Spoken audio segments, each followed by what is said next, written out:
بسم اللہ الرحمن الرحیم۔ ناظرین السلام علیکم ورحمۃ اللہ۔ ناظرین، یہ ہے قرآن کریم۔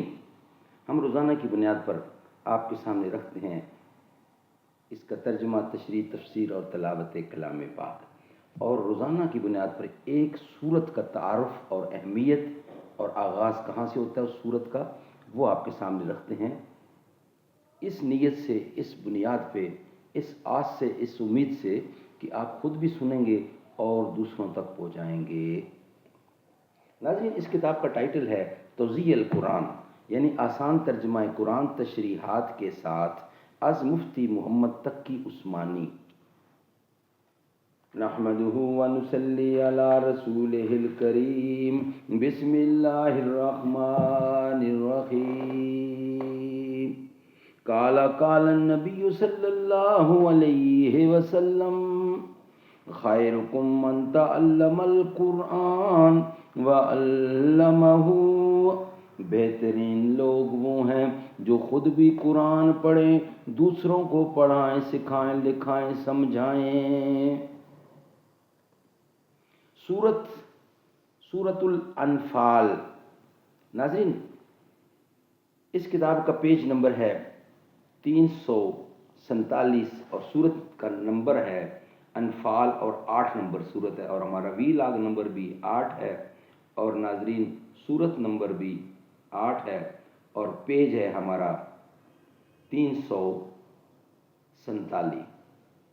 روزانہ کی بنیاد پر ہم ایک وی لاگ انشاءاللہ آپ تک پہنچانے کی کوشش کریں گے۔ زبان پر مومنوں کے جب بھی ذکر تاجدار آئے، تو اس کے بعد لازم ہے کہ ذکر چار یار آئے۔ ابو بکر و عمر، عثمان و حیدر جب بھی باغباں ہوں تو پھر کیوں کر نہ باغ مصطفیٰ میں ایک بہار آئے۔ رب صلی وسلم دائماً ابدا علی حبیبک خیر خلق کل یمین۔ سورت الانفال، تعارف اور اہمیت اور اسباب۔ یہ سورت تقریباً سن 2 ہجری کے آس پاس مدینہ منورہ میں نازل ہوئی ہے، اور اس کے بیشتر مضامین جنگ بدر اور اس کے واقعات اور مسائل سے متعلق ہیں۔ یہ جنگ اسلام اور کفر کے درمیان پہلے باقاعدہ معرکے کی حیثیت رکھتی ہے، جس میں اللہ تعالیٰ نے مسلمانوں کو فتح مبین عطا فرمائی اور قریش مکہ کو ذلت آمیز شکست سے دوچار کیا۔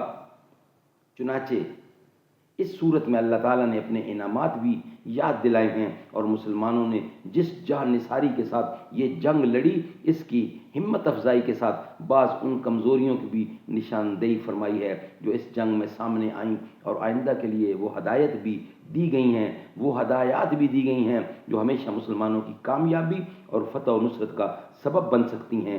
جہاد اور مال غنیمت کی تقسیم کے بعد بہت سے احکام بھی بیان ہوئے ہیں، اور چونکہ جنگ بدر اصل میں کفار مکہ کے ظلم و ستم کے پس منظر میں پیش آئی تھی، اس لیے ان حالات کا بھی ذکر کیا گیا ہے جن میں حضرت صلی اللہ علیہ وسلم کو مکہ مکرمہ سے ہجرت کا حکم ہوا۔ مکہ مکرمہ سے ہجرت کا حکم ہوا، نیز جو مسلمان مکہ مکرمہ میں رہ گئے تھے ان کے لیے بھی ضروری قرار دیا گیا ہے کہ وہ ہجرت کر کے مدینہ منورہ آ جائیں۔ ہجرت کی وجہ سے میراث کی تقسیم سے متعلق کچھ احکام عارضی طور پر نافذ کیے گئے تھے۔ سورت کے آخر میں اسی وجہ سے میراث کے کچھ مستقل احکام دیے گئے ہیں۔ ناظرین، اسی کا سب ہیڈنگ ہے جنگ بدر۔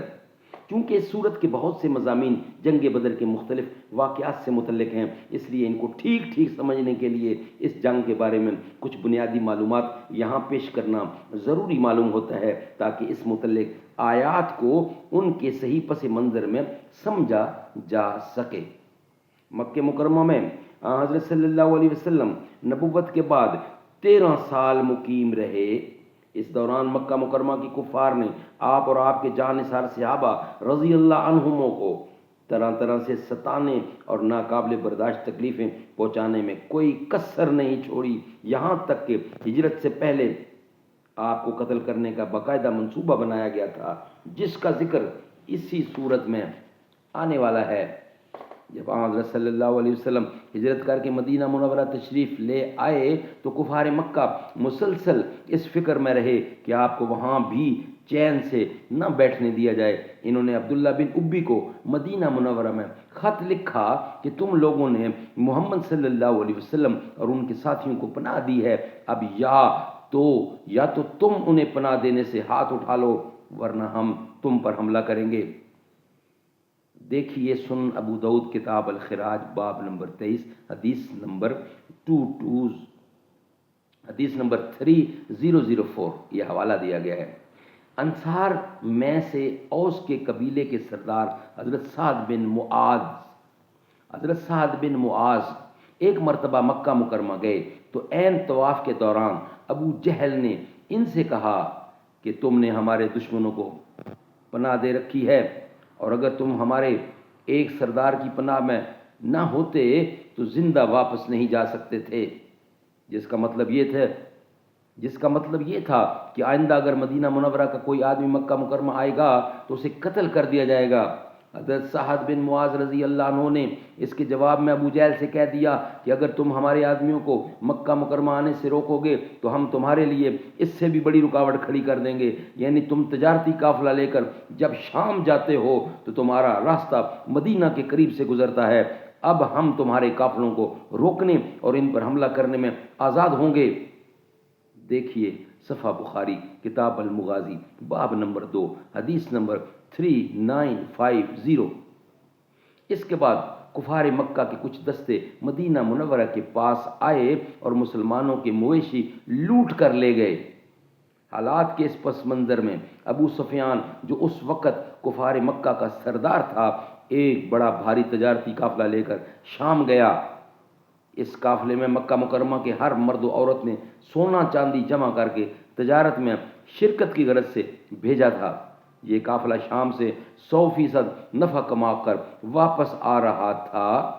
یہ قافلہ 1000 اونٹوں پر مشتمل تھا اور 50,000 دینار گنیوں کا سامان لا رہا تھا، اور اس کے ساتھ 40 مسلح افراد اس کی حفاظت پر متعین تھے۔ جب حضرت صلی اللہ علیہ وسلم کو اس قافلے کی واپسی کا پتہ چلا تو حضرت سعد بن معاذ کے چیلنج کے مطابق آپ نے اس قافلے پر حملے کا ارادہ فرمایا۔ اس کے لیے باقاعدہ سپاہیوں کی بھرتی کا موقع نہیں تھا، اس لیے وقت پر جتنے صحابہ تیار ہو سکے ان کی تعداد 313 تھی، کل 70 اونٹ اور 2 گھوڑے تھے، 60 زریں تھیں۔ اس مختصر سامان کے ساتھ آپ مدینہ منورہ سے نکلے۔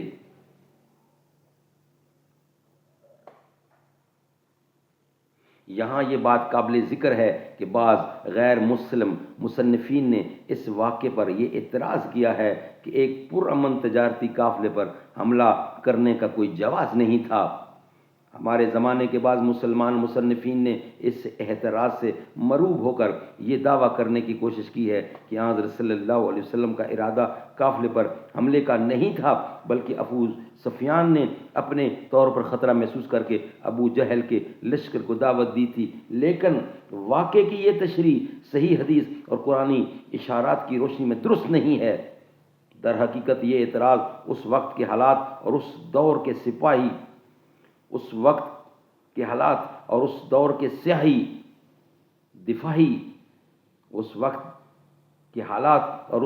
سیاسی دفاعی اور معاشرتی ڈھانچے سے بے خبری پر مبنی ہے۔ پہلی بات تو یہ ہے کہ جو واقعات ہم نے اوپر بیان کی ہیں ان کی روشنی میں فریقین کے درمیان ایک مسلسل جنگ کی حالت موجود تھی۔ دونوں نے ایک دوسرے کو نہ صرف چیلنج دے رکھے تھے بلکہ کفار کی طرف سے عملی طور پر چھیڑ چھاڑ بھی شروع ہو چکی تھی۔ دوسرے، حضرت سعد بن معاذ پہلے سے انہیں متنبہ کر آئے تھے کہ وہ ان کی قافلوں پر حملہ کرنے کے لیے آزاد ہوں گے۔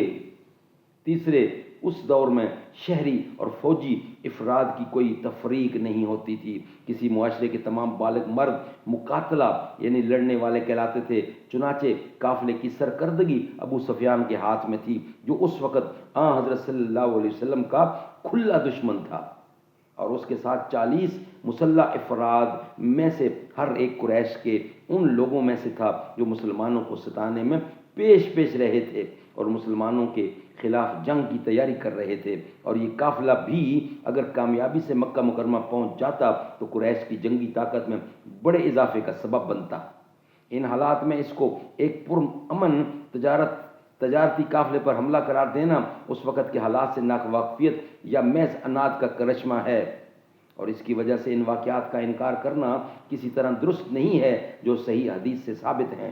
بہرحال ابو سفیان کو آپ کے ارادے کا اندازہ ہوا تو اس نے ایک طرف تو ایک تیز رفتار ایلچی ابو جہل کے پاس بھیج کر اس واقعہ کی اطلاع دی اور اسے پورے لو لشکر کے ساتھ آپ پر حملہ کرنے کا مشورہ دیا، اور دوسری طرف اپنے قافلے کا رستہ بدل کر بحر احمر کے ساحل کی طرف نکل گیا تاکہ وہاں سے چکر کاٹ کر مکہ مکرمہ پہنچ سکے۔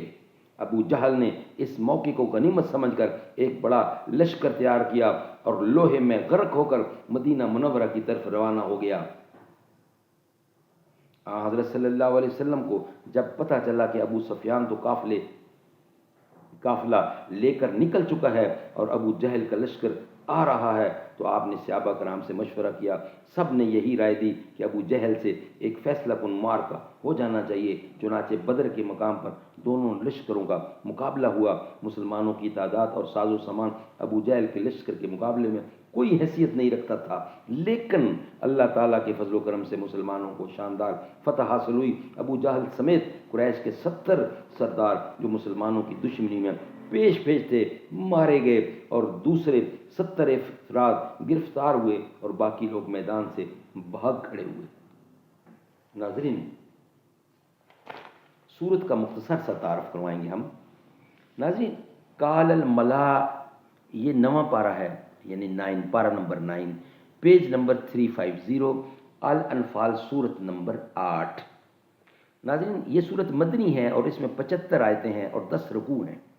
بسم اللہ الرحمن الرحیم، شروع اللہ کے نام سے جو سب پر مہربان ہے، بہت مہربان ہے۔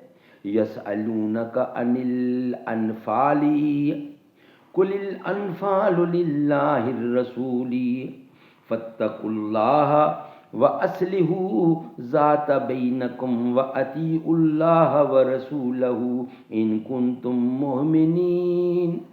اے پیغمبر، لوگ تم سے مال غنیمت کے بارے میں پوچھتے ہیں، کہہ دو کہ مال غنیمت کے بارے میں فیصلے کا اختیار اللہ اور رسول کو حاصل ہے، لہذا تم اللہ سے ڈرو اور آپس کے تعلقات درست کر لو اور اللہ اور ان کے رسول کی اطاعت کرو اگر تم واقعی مومن ہو۔ صدق اللہ العلی العظیم و صدق رسولہ النبی الکریم۔